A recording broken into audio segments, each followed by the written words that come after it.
Seed Money, The Law of Tenfold Return and How It Works, by John Hoshor. Audiobook edition 2021 by David DeAngelis. Narrated by Jeff Lewis. All rights reserved. An easy way to add to your income. Let us imagine we have $50 in United States of America currency. We could put the money in a savings bank, and it would return us approximately $2 a year. We could buy a mortgage certificate and get a return of $3 or even $4 a year. Or we might use the money to buy a share, or, depending on the price, several shares of stock in some corporation. Perhaps get dividends and, provided we bought at the right time, make a profit on the transaction. Of course, we could also use the $50 for food, rent, clothing, books, tools, or for other needs, or just for pleasure. That is why money is the medium of exchange. It can be used for many things. One of the things money can be used for, which at this writing is not generally known, is as seed money. This means that we can so use money that we reap a harvest of multiplied money. Just how do we plant seed money? What happens when we do plant it? We give it to our church or to a hospital, school or college, or to any of the social service organizations which subsist on donations. Or, if we so wished, we could give it to any needy person, friend or stranger. Then we follow a specific mental formula derived from the great teacher and proven absolutely true and dependable by such financial giants as the first John D. Rockefeller, Andrew Carnegie, Julius Rosenwald, Andrew Mellon, and others of great wealth.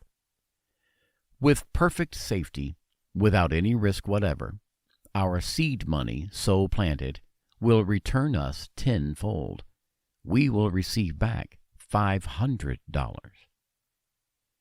Can't you just see the bankers and the economists holding up their hands in horror at such thought? They will tell you it cannot be done.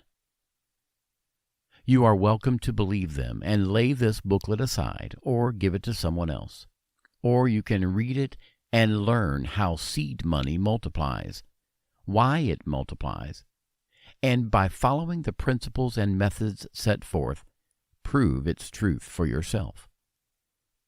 Incidentally, it has often been said, and many times inaptly, the truth shall make you free. The only truth that will make you free is the truth which you prove for yourself. If you cannot prove it in your own experience, if you cannot apply it and demonstrate it in your daily life, whatever it is, truth or not, it will not make you free. Long ago, the prophet Jeremiah knew about seed money. A prophet becomes a prophet because he is inspired.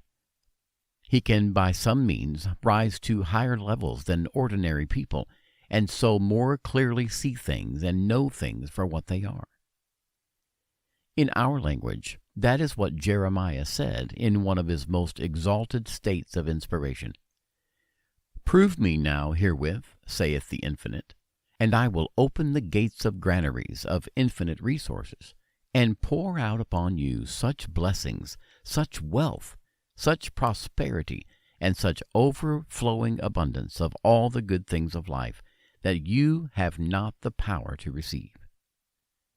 Were Jeremiah around today to witness for us, he would tell you that our $50 planted as seed money and properly cultivated would return us $500, and that other seed money sums would return proportional harvests. Here is a story which happened in California 8 or 9 years ago of how a friend of mine proved Jeremiah's promise with typewriters. My friend Sigmund was studying to be a writer. He felt he could progress faster if he had a typewriter. Sigmund asked me to help him demonstrate a typewriter. I agreed, and we started our work that night. Although Sigmund had often been writing at his desk, when his landlady came up to straighten up the apartment the very next morning, she suggested that he go to the basement and get the typewriter some folks who had once lived there had left. She told Sigmund he might have the typewriter. Sigmund phoned that day and gave me an account of what had happened. He said, however, the machine was not new, and that he had taken it to have it cleaned and put in working order. The following day, Sigmund packed up the typewriter and asked me to come and see it. I went to his place. I'm quite certain it was not the first typewriter ever manufactured, but it could have been the second. The two of us sat quietly and looked at it. "Does it work?" I asked him. Sigmund laughed. During the next few weeks, the machine needed fixing several times, and Sigmund told me he finally decided to leave it in the repair shop. Soon after, I was called to Phoenix, Arizona, where I spent several months. When I returned to California, I went again to see Sigmund.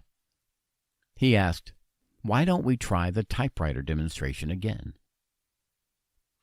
"Let's apply what we learned from the other effort," I suggested. "We know typewriter period is not enough," Sigmund said. "What kind of machine do you want?" Sigmund thought and answered, "It doesn't have to be new, but it should be a late model of a standard make and also be in good working condition." I said, "All right, that's our pattern. A late model standard make in perfect working order." We both went to work on it that night. It was 3 days before I spoke with Sigmund again.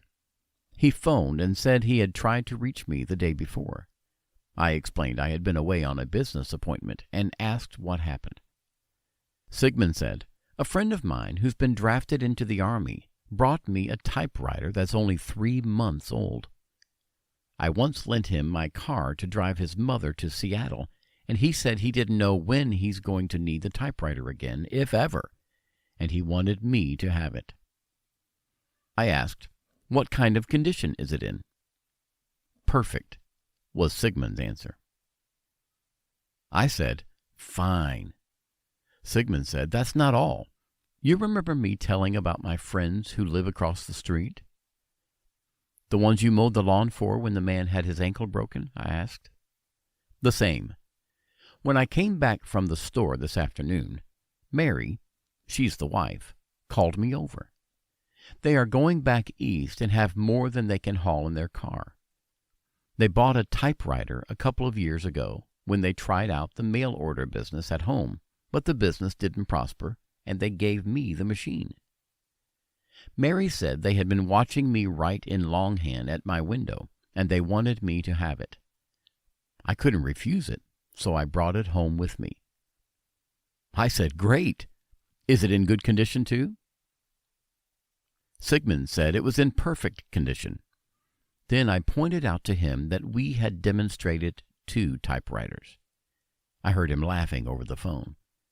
I asked, "What are you laughing about?" He answered, "I have 3. This morning, when I went for the mail, there was an almost new machine in front of my apartment door with a note typewritten, 'This is a gift.' I thought perhaps you sent it." I told him, and I told him truthfully, "Sigmund, not only did I not send it, I know nothing at all about it."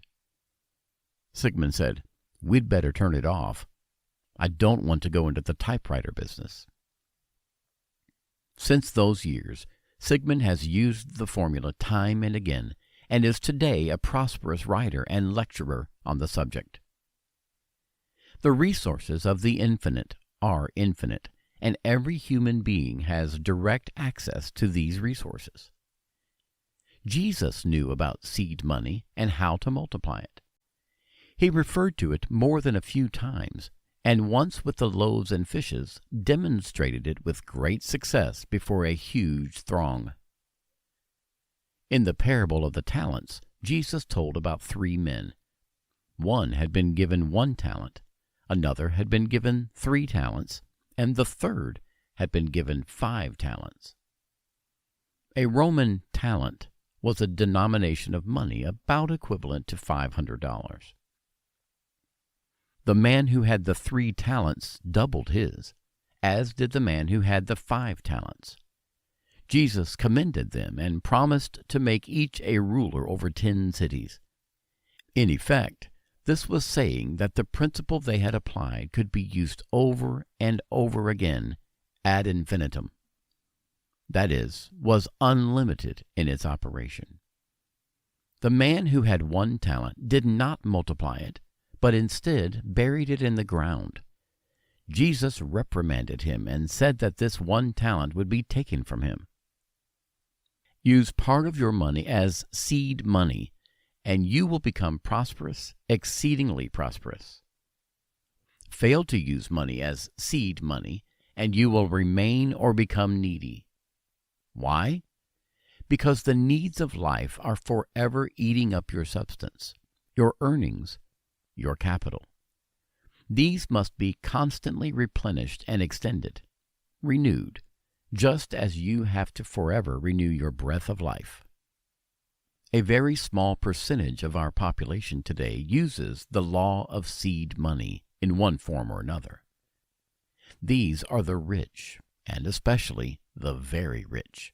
Yet perhaps only 1 in 10,000 of these few use the seed money principle consciously, knowing what they are doing. The others have conditioned themselves to follow certain business practices, some of which are not contrary to the law of seed money, and which, part of the time at least, are harmonious with that law.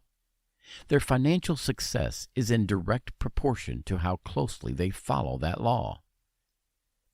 It should go without saying that success will be greater where one practices the seed money principle consciously and constantly than where one uses it only sporadically and accidentally. A typical business operation in harmony with the law of seed money might be as follows. A man gets an idea for a new product, which will confer benefit upon those who buy it. He takes the idea to a friend. They study it and agree that people will buy it and be pleased with having and using it. They also agree it will require X number of dollars to develop and market the product. They calculate they can sell the item in volume and estimate they can profit to the extent oftentimes the X dollar they must invest in it. So they go into business, follow their agreed course, and make profit. Details will differ in every case, but the foregoing operational procedures are those utilized in almost every successful business venture. The greatest fortune the world has ever seen in private hands was amassed by a man who thoroughly knew, understood, and constantly used the law of seed money. The first John D. Rockefeller, throughout his long life, put his full trust in that law. Whether in his early days when he gave frugally but regularly to his church, or in his middle and later years when his foundations were giving many millions to better the world, Rockefeller always envisioned the many times multiplication of his gifts returning to him. And they did. How they did. Rockefeller knew the truth of the early biblical promise, "All the land thou seest shall be yours." He laid his claim on the infinite and accepted possession. It came to him. The law always works. Rockefeller kept his secret a secret. He taught only his family, and the principle of seed money is still working full-time for them. The world regarded the elder Rockefeller's practice of giving a new dime to everyone he met as a rich man's idiosyncrasy. But to Rockefeller it was a deeply religious and significant act, each gift another opportunity to multiply his return. Selfish? Greedy? Do not believe it. Here was a man in love with the law, thoroughly and all-absorbingly in love with the law. He embraced the law, and it gave, flooded abundance and wealth and prosperity over him almost beyond human power to count. Van Loon, in his Life of Rembrandt, paints a scene where the bailiffs are moving out the artist's stove and other furniture. In one corner of the hut, his wife is lying on a pallet of straw, dying of consumption. And what is Rembrandt doing? Standing in another corner of the hut, painting. As Rembrandt was in love with painting, the first John Dee was in love with making the law of seed money work for him. Many men have walked our earth and left it richer for having been there. But it might well be that this first John D. Rockefeller, once probably the most reviled man of his era, left behind for the human race riches as great as any man who has been on earth. Rockefeller knew the law, and knew it so well that when in his middle 40s, America's finest physicians gave him but 6 months to live, he took the law and started applying it to his health, and as a result outlived all of those good medics from 25 to more than 40 years. Andrew Carnegie, Julius Rosenwald, and Andrew Mellon all knew the law of seed money and practiced it constantly throughout long and extremely prosperous lives. Not only did the gifts of these men enrich the entire world, but they also multiplied their personal wealth because each of them knew how to claim the multiplied return of their gifts, and constantly did so claim. Practically everyone knows about the tithe. The tithe meant that 1/10 of the person's income belonged to the church. It was, in effect, a payment due, a thanksgiving. More than a few are reported to have used the tithe and to have become highly prosperous doing so. Paying debts is one of the primary requisites of becoming prosperous. Some may think they could achieve prosperity by never paying anyone. This is contrary to the law and simply will not work. Something for nothing is always nothing. You must either pay as you go or pay later with interest compounded. Jesus warned about paying debts when he counseled to pay any you owe, lest ye be cast into prison, and shall not come out until you have paid the last farthing. Debts are a prison. Get more than you can handle, and you will learn that the great teacher was exactly right. The best practice for prosperity is to pay your debts before they are due, insofar as it is possible, and so keep them out of your consciousness. There is a distinct difference between the tithe and seed money. The tithe is a gift after you have made the income. Seed money is a gift in order to claim a tenfold return. Seed money applies the law directly, and therefore much more effectively. In utilizing the seed money principle, you are saying, in effect, here's the seed I plant. Here's the investment I make with the infinite. Here's the money with which I bless my fellow beings. I claim my tenfold return. I am drawing on my ultimate account with the infinite.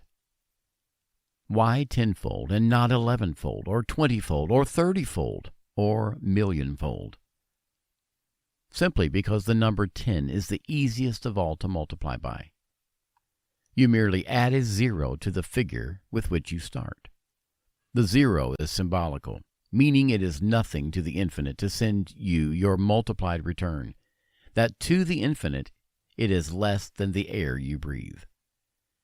The full figure of your return, however, is and must be important to you, important enough to call forth from you a full-hearted thankfulness as well as the necessary mental work. Gratitude is an open door to abundance. It helps to shorten the time required for your demonstration. Chemists tell us that for each 10 degrees increase in temperature, the speed of a chemical reaction doubles. So add the warmth of thankfulness, of gratitude to your seed money formula all along the line. Why not a millionfold? Because you must be able to conceive yourself as having the amount you claim. In fact, you must imagine you already have it. Let us say we give $50 in accordance with the law of seed money and lay our claim on the infinite for $50 million in return. Then we begin to wonder where all that money is coming from. We begin to doubt. The doubt shuts off our return, creates a block. It will be the doubt we demonstrate. So the proper method is to start the process giving, planting no more than you can conceive yourself as having the tenfold return of, and then lay positive claim to that. You may be told by someone that laying claim to a specific amount limits you. This is not the law. Claiming a specific amount makes the demonstration both easier and more rapid. Actually, you do not limit yourself by making a claim for a specific amount, because you can apply and reapply the principle an endless number of times, either in succession or concurrently. Do not pay the slightest attention to where your return is coming from. That is neither your work nor your responsibility. The infinite takes care of both the means and the manner. Your work is to claim the tenfold return of your gift and to leave all constructive ways open for it to reach you. Seed money return is expected money return. The means by which it comes to you and the manner in which it comes to you may be unexpected, more than likely will be unexpected, but the return itself is expected. The repetition is both for emphasis and to help clarify the operation in your mind. How long will it take? There is no time in the infinite. Time is a human concept. Do your work faithfully and go happily about your normal business. As certainly as the day will dawn on the morrow, your efforts will be rewarded. One of the best ways to attain proficiency in the operation of the law is to repeat the daily affirmation, which closes this booklet, many times a day for many days until you have thoroughly convinced yourself who you are and what your proper role in the universe is. Do this, and the law will work for you promptly and in full measure. There is also an after-the-fact technique that invariably helps to shorten the time required for demonstrations. It aids in registering the pattern clearly in your consciousness. Imagine you have the return in hand. That much you must do. Then, to add the mental picture of exactly what you are going to do with the money. If you intend spending it, see yourself buying, choosing exactly what you want. Also, see yourself as wearing or carrying it out of the store after you have seen yourself paying for it. Go through the details of the transaction several times.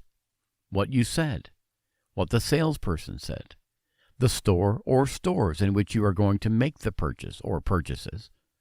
Put in all the details.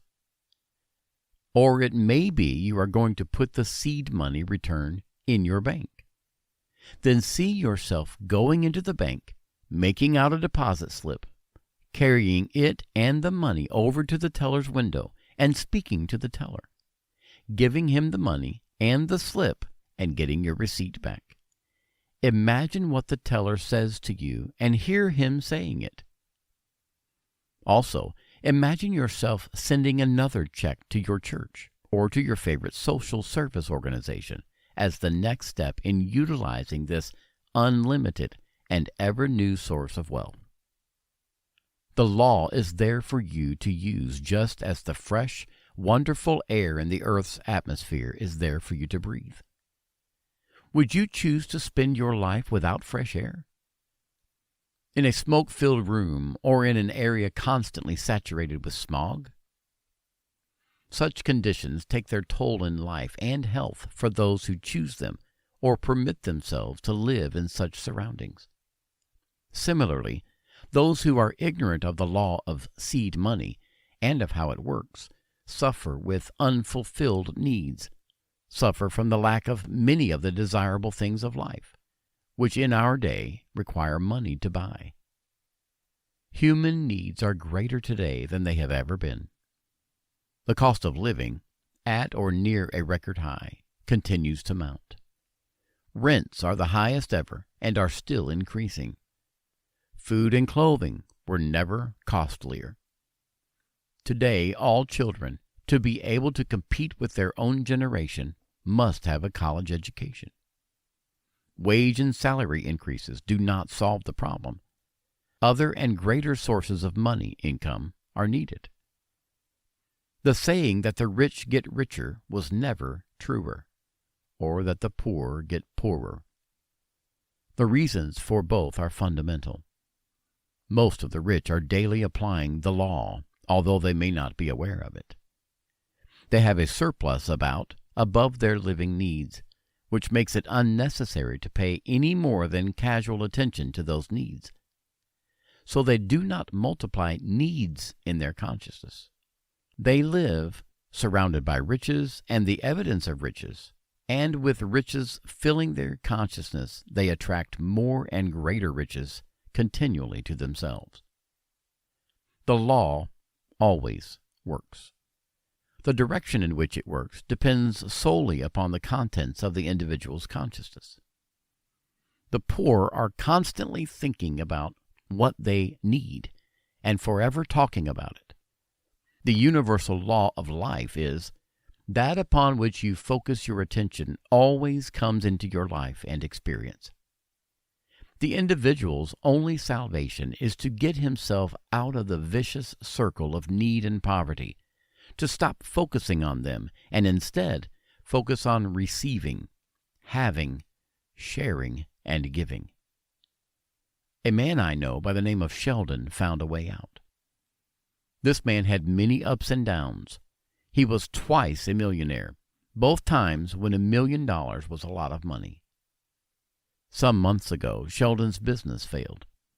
The immediate cause was a bad credit loss. Yet he knew there was a deeper cause. I suggested to Sheldon the John D. Rockefeller technique of giving. When he answered that he has given not thousands, but hundreds of thousands of dollars away, I knew he spoke the truth. Sheldon has never been known to refuse a request for help. I explained to him that although giving was necessary, just giving was not enough, that one could easily go bankrupt giving without return. He listened for an hour as I outlined the principle of seed money to him. Sheldon asked, "With what do I start? I'm flat broke." Actually, he had $3 in his pocket. On my advice, he exchanged his $3 for 300 new pennies and started giving them out one at a time. I received the first one. Each time he gave a penny, he would multiply it in his consciousness and see the multiplied return as having been made to him. The same evening, before he had given out all his pennies, a long-forgotten creditor came to his home and paid him $12 on an old bill. On my advice, Sheldon went again to the bank and this time brought back 200 new nickels. Again he started giving them away one at a time, each time following the seed money technique. Within 3 days he was called in as a consultant on a marketing problem and received $250 for a half-day's work. Still working the seed money formula, this time he started with $100 of new quarters. While he was busy giving these out and multiplying and claiming his return, 2 friends contacted him and offered to finance him in a new business venture. All the capital he needed was placed at his disposal. Sheldon came to my apartment and we talked over the situation. He said, "Although I have been in business in New York City for 40 years, actually, like Moses, I have been wandering in the wilderness. Never before have I known what I was doing. He insisted that he would not have any more downs in his life because he had learned the seed money formula and practiced it. He still gives, but now he multiplies and claims his tenfold return, and his new business is prospering mightily. Why is giving necessary? The farmer who wants a crop must give to the earth, must sow or plant the seed. Otherwise, he will harvest only weeds. When you were born, the first thing the doctor did was to hold you up by the heels and smack your little bottom. You gave out a squawk, and that started you breathing. Breathing itself is both a giving and a receiving. So is your very life. For discontinue either exhaling or inhaling, and you cannot live. When you want the lights on, you turn the switch, which closes or completes the circuit and starts the flow of current. The entire universe is a series of energy circuits, from the Earth and other planets, their orbits, to the particles of the atom in their orbits. Shut the flow off anywhere along the line, and the result is nothingness. In James Stevens' classic, The Crock of Gold, the old philosopher observed, "You must be fit to give before you can be fit to receive." The plain and simple truth is that you must start giving before you can start receiving. This is the kind of universe we live in. You may say, "But how can I give when I don't have any money?" Then you must start with your muscles, with labor and the sweat of thy brow, until you have received some of the currency of the realm. Then start giving it and claiming the multiplication of the tenfold return back to yourself. Continue this as you continue breathing, and soon you will be prosperous and surrounded by abundance. Actually, no one ever grew rich working either at labor or at a white-collar job. Those who grow rich are those who organize their minds for riches, who direct employees on the one hand, and who direct their multiplied claims to the infinite on the other hand. As a matter of fact, you do not need any employees to become rich, provided you know the seed money technique and use it persistently. Likewise, you can be an employee, and by using the seed money formula constantly in your life, you can become wealthier than your employer if he fails to use such formula. What is the formula which makes the law of seed money work for you? The formula is derived from Jesus. When properly used, it always produces the desired results. Believe ye have already received that for which ye ask, and ye shall so receive. No words ever spoken or written in any language carry greater or more far-reaching importance than these words. Please note, you are not asked to join any organization. You are not asked to attend any meetings. You are not asked to subscribe to any dogma. You are not asked to follow any ritual. You are not asked to believe any theories, opinions, or suppositions. You are only asked to believe that you already have received whatever it is you want. Surely this is not too great a price for you to pay to achieve your desires. Imagine they are yours now. What could be easier? And it works.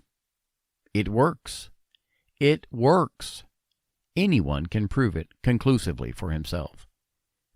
Do you remember the saying, "A little child shall lead them"? Why shall a little child lead them? Because it is easy for a child to imagine, and because children practice imagining more than grown-ups. To repeat, the only thing which you have to believe is that you have already received that which you want. Your age does not matter.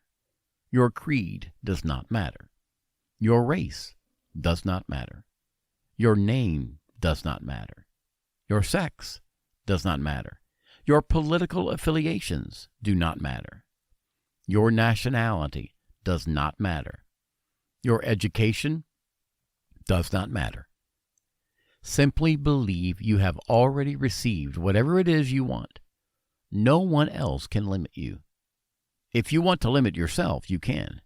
Otherwise, the entire resources of the universe may be yours. One morning, not long ago, I was waiting on a street corner in Manhattan for a bus to take me to my office. A man who had been sitting on a nearby bench arose and shuffled over to where I stood. We spoke and passed the time of day. I noticed that his clothes were old and torn, and that instead of shoes he was wearing low-cut rubber overshoes. I asked the question which obviously he expected me to ask. "What happened to your shoes?" "Someone stole them while I was asleep last night," he told me. "What are you going to do for shoes?" "That is what I have been wondering. I found these in the garbage back of the building where I slept," he answered. He showed me the soles, which were more holes than rubber. "What can you get a pair of shoes for?" I asked. "There's a shoe repair place I know where I can get an unclaimed repaired pair for $4 or maybe $5. Then I asked him, "Do you have the money?" "I don't have a cent," he replied. "How near is the shoe repair place?" I asked. He pointed. "Only 2 blocks over that way." "Let's walk over," I suggested. When we reached the repair store, I handed him $5. "See what you can get with that. If you need more, tap on the window and I will come in." In a few minutes he came out of the store wearing a comfortable-looking pair of repaired shoes. He held out a dollar bill towards me, saying, "I got these for $4. "Keep the dollar," I told him. We walked together to the corner and shook hands, thanking each other. He asked, "Why do you thank me?" "Because I am happy I was able to be of service to you," I told him. We wished each other good luck, and I went on my way to the bus stop. As I walked, I silently repeated over and over again the seed money formula. I have received $50 in return. I have received $50 in return with good to all concerned. Thank you, thank you, thank you. When I arrived at my office, business took over and I forgot the incident. Mind you, please, I have practiced the formula for hours and hours over the years. I have worked it almost countless times, both on a small scale and on a large scale. I have seen friends make it work many times, so not only did I believe I had received the $50 in return, I knew. I knew. That night, as I opened the door of the apartment house in which I live, a pretty girl came out and smilingly thanked me. I noticed she carried a musical score from The Pajama Game, and I asked her, "Are you a singer?" "No," she answered. "I'm a receptionist, but I'm taking singing lessons." "Who is your teacher?" I asked. She mentioned the name of a vocal teacher who had been a friend of mine for many years, but whom I had not seen for 15 years. I told her my name and asked her to remember me to her teacher. She said she would and went on her way. I went to my apartment, showered, and put on fresh clothes. As I started out to keep an appointment, the manager of the apartment house came to my door and told me I had a call over the phone. I answered it. The vocal teacher was calling and asked me to come to his studio. I went at 10:30 that evening. After we had shaken hands and congratulated each other on none of the 15 years showing, he said, "John, before you moved to California, you did some publicity for me, which proved very profitable to me. You never sent me a bill." I explained that I had done it as a favor, that it had not required any time, merely a phone call. He said, "Had you billed me then, I could not have paid you, but I would like to pay you now." He walked over to the baby grand piano and picked up a check already made out and offered it to me, saying, "Will $50 be all right?" I answered, "$50 is exactly right." There may be some who will scoff and say I have linked two events which had no fundamental relationship to each other. However, the wiser will believe me when I say the $5 given to the needy man for the shoes and the $50 out of the blue for a forgotten service were as certainly linked to each other as my fingers are linked to my hands. Here was a penniless, needy man in rags without shoes who unknowingly brought to me $45 in profit, in added wealth and prosperity, which it is conceivable might never have otherwise reached me. How was this possible? It was possible only because I knew the law of seed money, the principle of tenfold return, and I took the opportunity which came my way of aiding a fellow being and of then applying the law and claiming my multiplied return. I thanked him sincerely before we parted, and should he ever read this, I thank him again. To repeat, and so that there can be no vagueness or misunderstanding in the mind of any reader as to how he makes his claim on the infinite for the multiplied return of his gift, I wish to point out that he does so by believing he has already received such multiplied return. It is as simple as that. Instead of continually saying, as many do, I want, I need, or I do not have, say, I have, I have, I have, I have, I have. In addition to making the gift to start the flow of prosperity to you, believing you have already received your multiplied return is your only work. Practice this art of believing specifically as an actor practices his lines, as a champion golfer practices his swing, as a great concert pianist practices his instrument. There is no other endeavor in life which will pay off so well.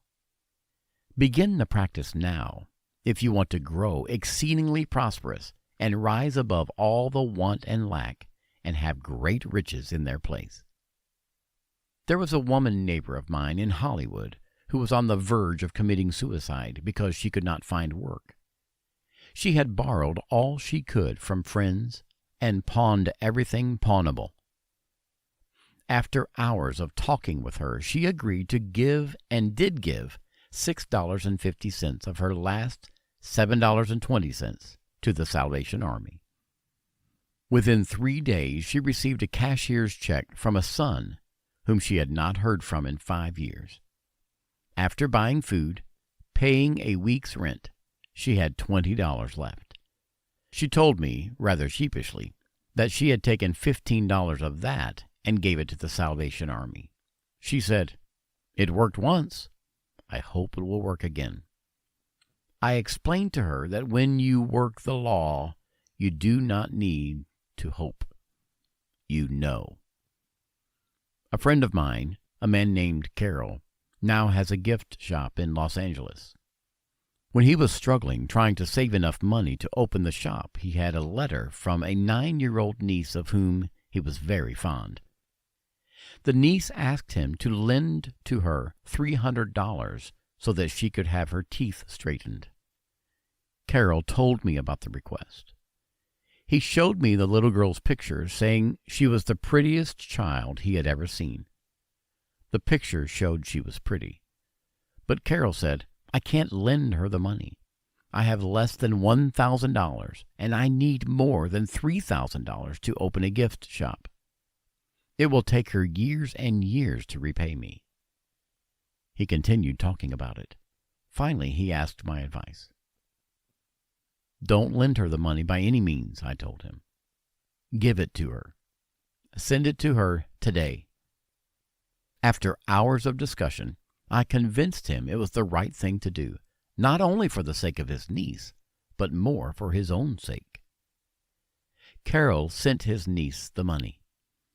I think for a while he was sorry, because it took more hours of talk to get him to make his multiplied claim for his return.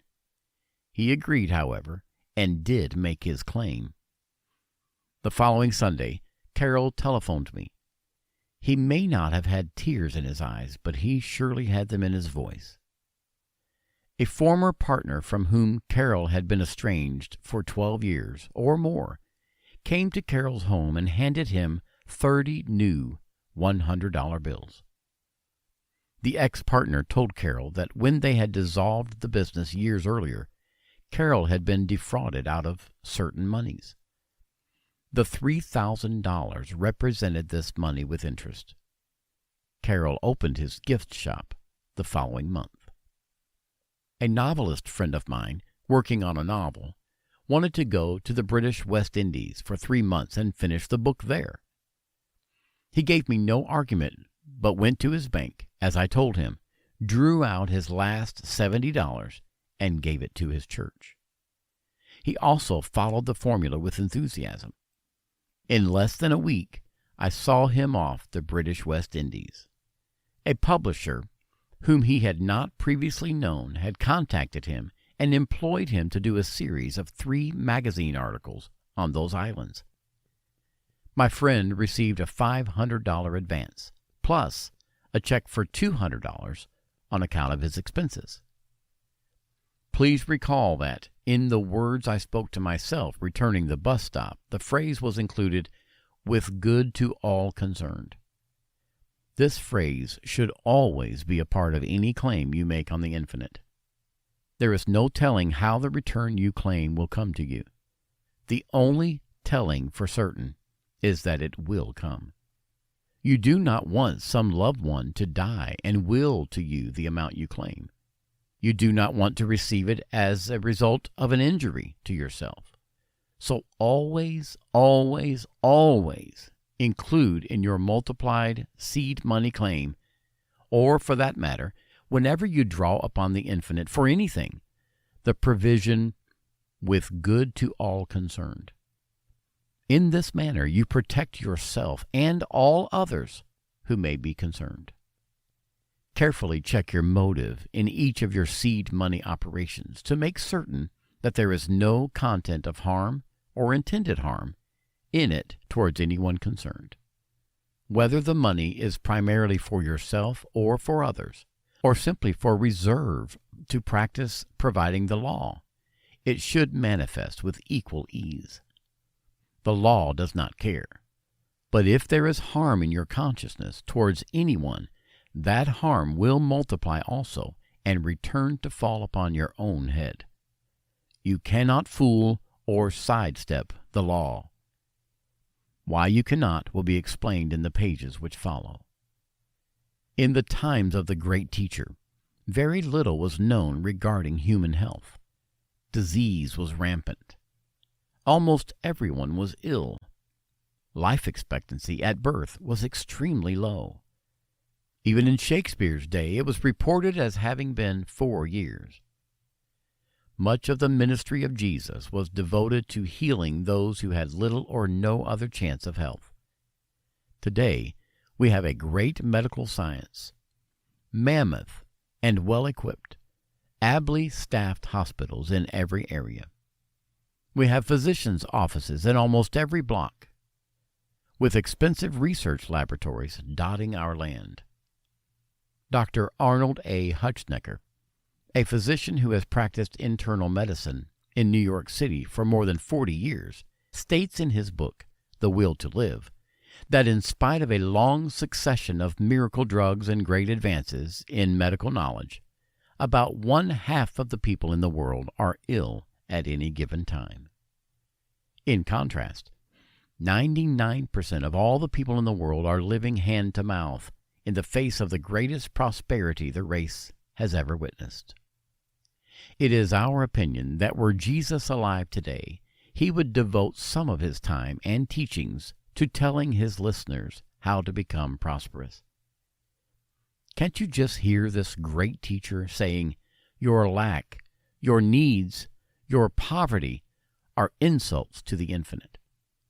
These are totally unnecessary conditions which you have pinned upon yourself.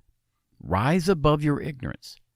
Find out who you are and make your claim for an overflowing abundance of all the good things of life, and it shall be given to you in full and running over. Then again, with what measure you give, it shall be multiplied tenfold and given back to you. The spirit in which you give is the most important thing about your gift. Why? It is intrinsic to the pattern in your consciousness, and its physical counterpart will carry through into your multiplied return. When an opportunity to give is offered to you, if you consider giving and then decide against it, saying in effect, "I better not, I may need it myself," you will most certainly need it yourself. If you give grudgingly or calculatingly, these configurations will be present in your return. If, however, you give boldly, generously, full-heartedly, impulsively, it shall be given to you tenfold in the same manner. The fastest and in some ways most interesting return on seed money tenfold claim that I know of happened to me quite recently. I was on my way to a branch post office with an armload of parcel post. In addition, I carried unwrapped, but in its own display package, a small appliance I was then distributing. I intended to deliver it to a local purchaser on my way back. As I hurried up with the crowded street, I passed a blind man with a cup. I thought to myself, I'd give him something if I weren't loaded down.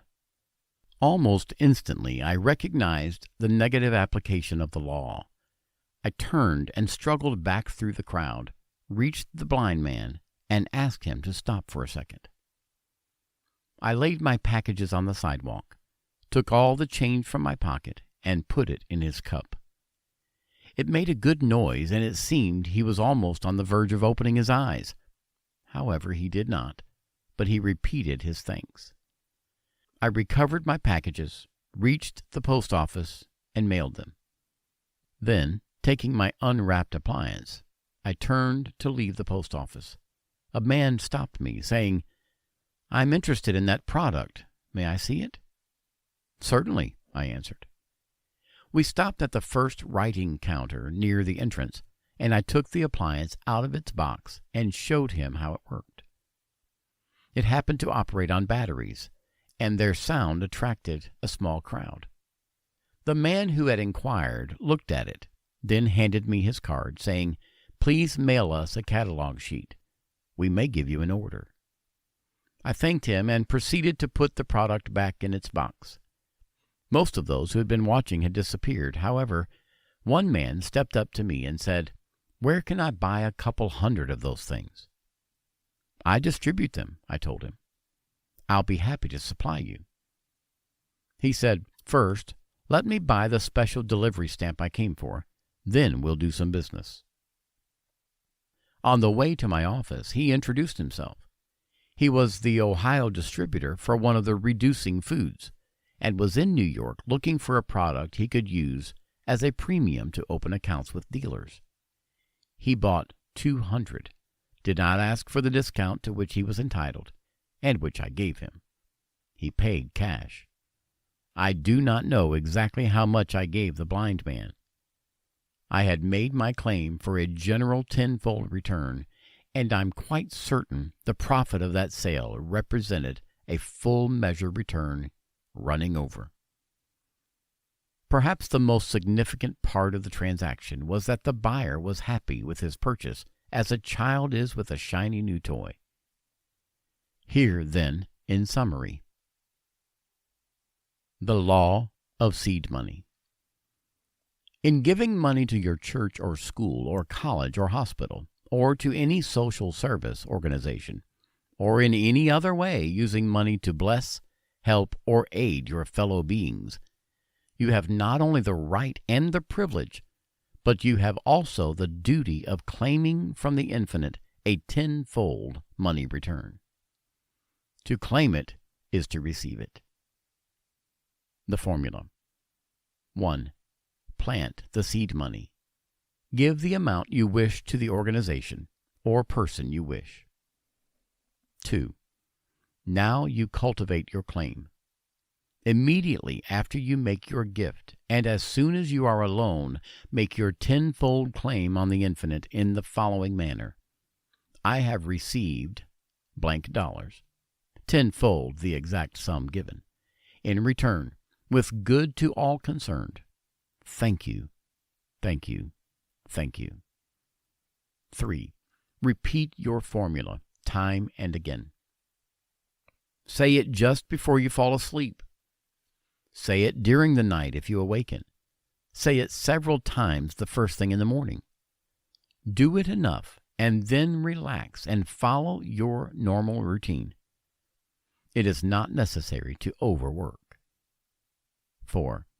Start your work at a modest level, high enough that your gift and your multiplied return are both important to you so that you will do the work as outlined conscientiously. If you start at too high a level so that you begin to wonder where all the money is coming from, you are liable to incur doubts. Avoid doubts, or they will manifest in your results as nothingness. 5.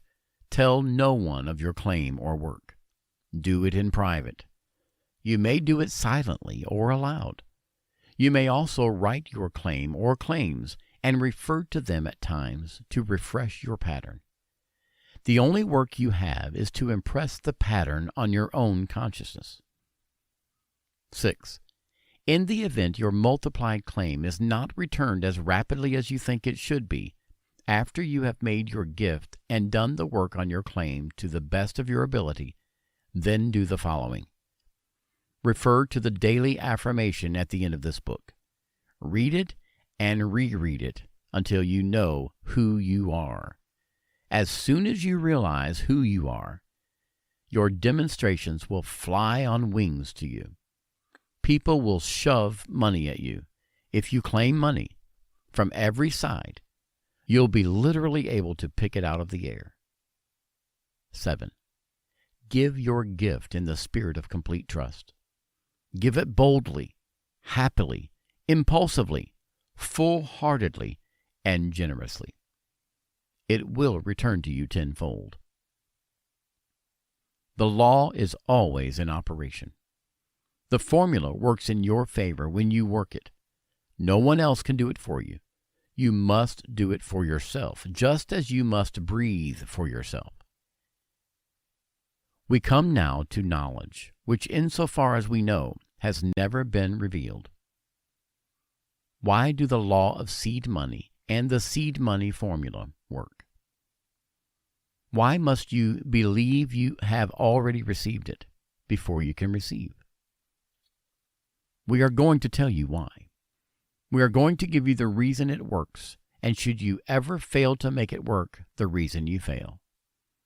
We are going to give you the only explanation which fits all the facts, the explanation which is the basis of all religions, all creeds, all faiths, all healings, all miracles, and all the conditions and experiences in human life.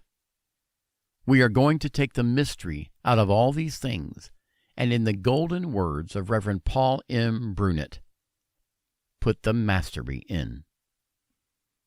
The ancient Hindu emperor, Asoka, is reported to have observed, all creeds have their miracles. Today, we not only know this to be true, but we also know that the psychiatrists and hypnotists have theirs. Why? Because of man's relationship with the universe.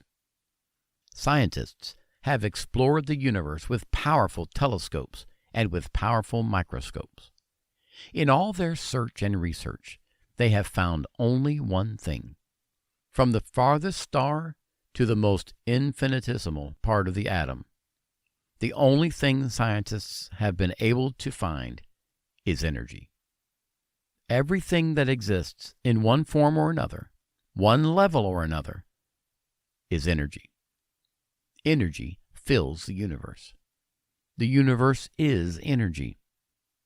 The infinite is energy. Then it should surprise no one to learn that there is a fluid, plastic, invisible energy which flows evermore through the human mind.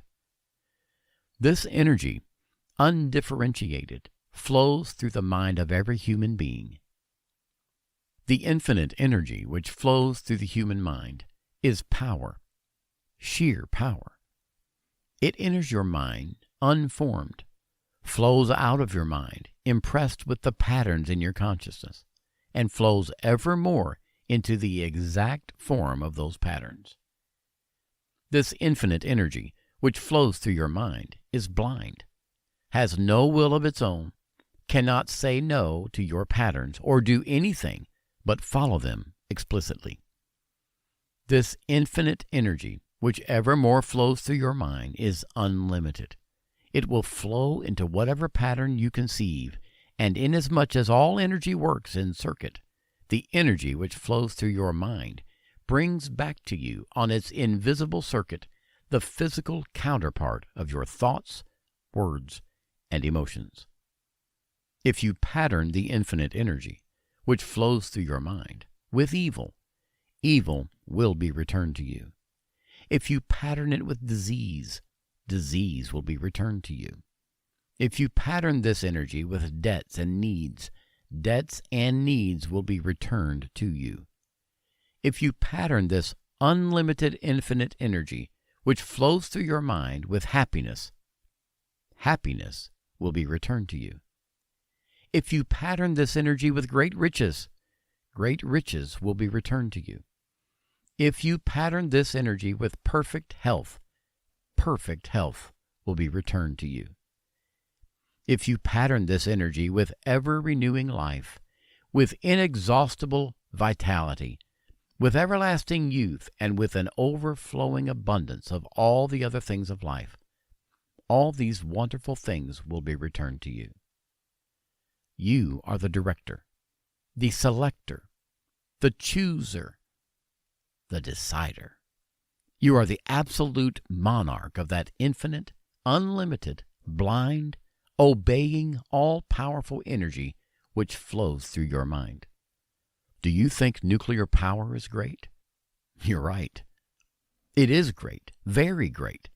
But compared to the infinite energy which flows constantly through your mind, and of which you are the undisputed ruler, nuclear power is as a weak and helpless infant in the arms of a mighty giant. The purpose of your life, the responsibility of your being, is to direct that energy into the best and most constructive forms you can conceive. As you do so, you prosper. As you fail in this purpose, in this responsibility, you suffer. Now do you know who you are? Now do you know why you can make your seed money tenfold claims on the infinite and have them paid in full? The infinite is your servant, works every second of your life for you, follows your every order, has nothing else in all the world to do but to bring you blessings, health, ever-renewing life, wealth, prosperity, and an overflowing abundance of all the good things of life, including deep and satisfying happiness.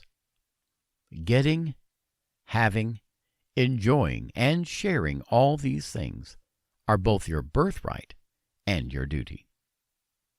My daily affirmation. I know who I am.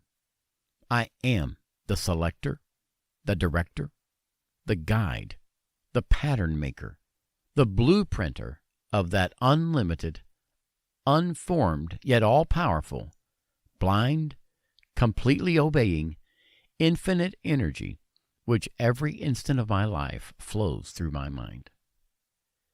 I am the eyes, the fingertips, the consciousness of that infinite energy. I am the sole ruler and absolute monarch of that infinite energy which flows through my mind. That infinite energy is my omnipotent and willing servant and follows exactly my every order. My words and thoughts and emotions form the infinite energy into the conditions and circumstances of my life and environment. that all-powerful infinite energy is constantly and precisely fulfilling, transforming my words and thoughts and emotions into their physical counterparts. No words or thoughts or emotions of mine ever return to me unfilled. Therefore, I am always exceedingly careful that all my words and thoughts and emotions are beneficial, positive, constructive, and specific in all their aspects. By guiding and directing that infinite energy forever flowing through my mind with words and thoughts and emotions which are beneficial, positive, constructive, and specific, I bless myself with perfect health, with ever-renewing life, with inexhaustible vitality, with everlasting youthfulness, with wisdom and understanding, with wealth, prosperity, happiness, and an overflowing abundance of all the other good things of life. I bless my fellow beings with beneficial, positive, constructive, and specific words and thoughts and emotions, and also with gifts of monies, services, aid, help, love, praise, and encouragement, and claim my tenfold return on all these from the infinite, as in both my privilege and my duty as a conscious expression of that infinite energy. That always obedient, all-powerful, infinite energy, which flows constantly through my mind, always brings my tenfold return to me.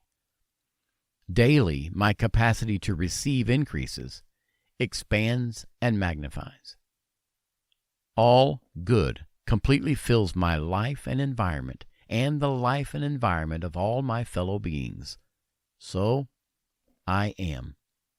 So is it. This has been Seed Money, The Law of Tenfold Return and How It Works, by John Hoshor,